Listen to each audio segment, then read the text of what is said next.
Hey guys, just a quick video today. I'm gonna show you how to run the scooter batteries at 72 volts. Let's do this.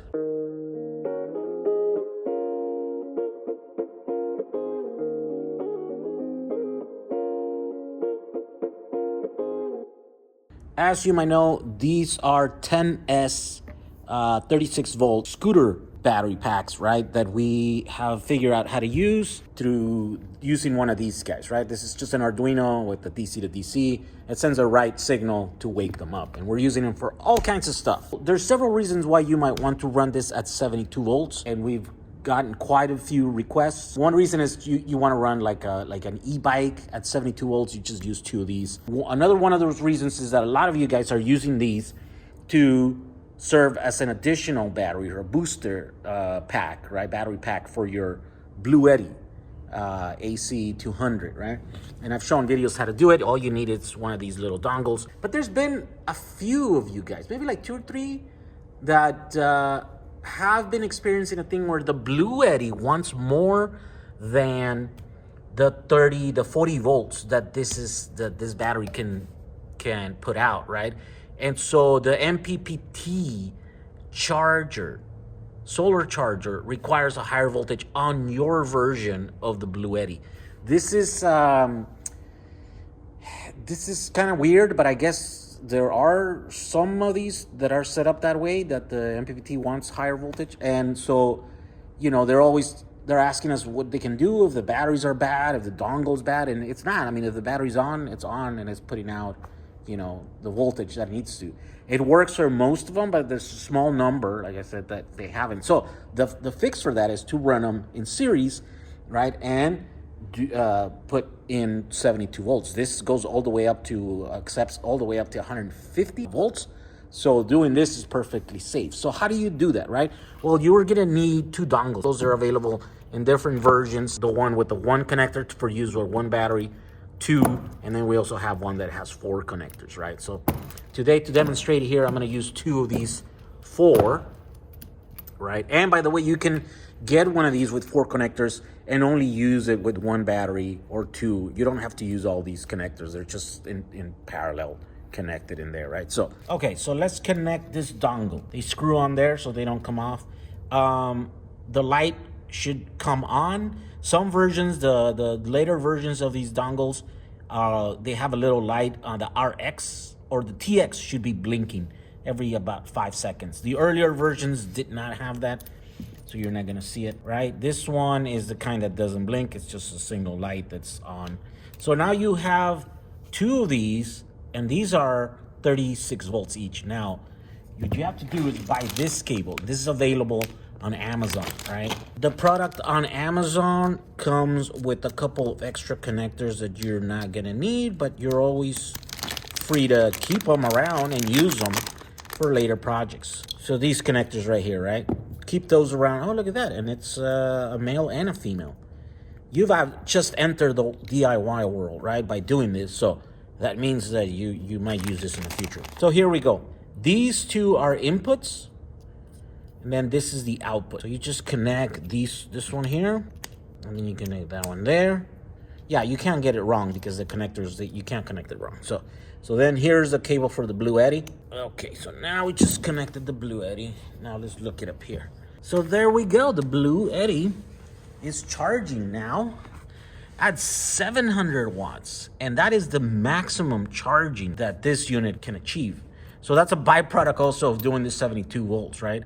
So it might fix an issue if your Bluetti doesn't charge fast at 40 volts, right? Or under 40 volts. You'll be able to charge, and then you'll be able to charge to full speed. So in order to tell what's going on, let's see, I think you go to data, inverters and chargers. There we go. So this one tells you that the input, it's 78 volts.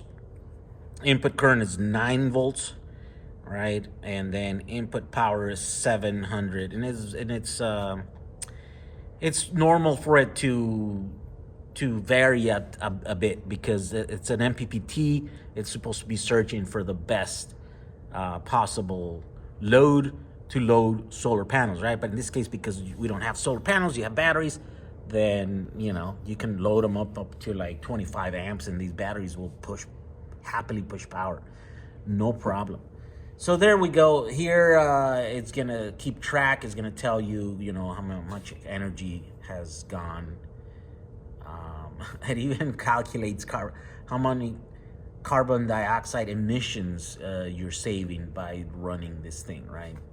So that's pretty cool. As you can see here, I haven't charged this through the solar much, so this is a brand new unit. Remember that if you have these, and you can put 2, 4, 6 more of these packs in here and just connect them to these connectors. Now you just have to make sure that you do even pairs, right? If you put 2 on this, you can't have an equal pair on this side. It's not like you'll run into anything dangerous. It's just you won't be able to keep charging and use the entire content of the one battery that has more energy, or the one that has 2. So that's it. Now, what else is going on here? Since I am here, of course, I'm working on the video for this big pack that I'm going to install. Here's the inverter that I'm going to use. Here, it's going to be based on 20 of these battery packs. And the reason why I haven't uploaded this yet is because I keep changing the design. This obviously takes a little bit different. These dongles are different, right? These are for single to 4. Then for 5 and more, they look like this. And on this one, I wanted to put this meter here so that I can put that on the outside of the box, and then you quickly should be able to tell the state of charge of the battery, right? And that was cool. I finished designing it, testing it, and it works here, except that now I have been able to buy the connectors to charge these batteries, right? And so a more proper way to charge these batteries is to use this connector. So now I'm gonna redesign these boards again to be able to include that extra connector and now charge via the charging port instead of the charging through here. Also, while doing that, a problem that arose from that is that now this meter, which is has a shunt on the negative side, won't work for this design. So now I have to change that and put one that can be used on the positive side. So it's just the reason I haven't uploaded this is because I keep changing it. I haven't been able to finalize the design, but I'm so close. So close. I think those boards are coming in, and those connectors are coming in this week or something, maybe early next week. And then once it's done, boom, we start making these. I'll make the video, and then I'll show you how to use 20 of these, 20 or 21 battery packs to make about 10 kilowatt hours very easily. You can do this like in an hour and put it up on your wall in a box like this. Well, maybe the box will take you more than an hour to build if you want to build it, but you can even just mount those straight into the wall, and maybe I'll show that in the video too, how to do it. So all right, stay tuned for that video. It's coming up. I have so many projects going on that eventually I'm gonna start finishing them, and I'll start uploading them, and so videos are coming. All right, thank you for watching. We'll see you guys in the next one. Bye.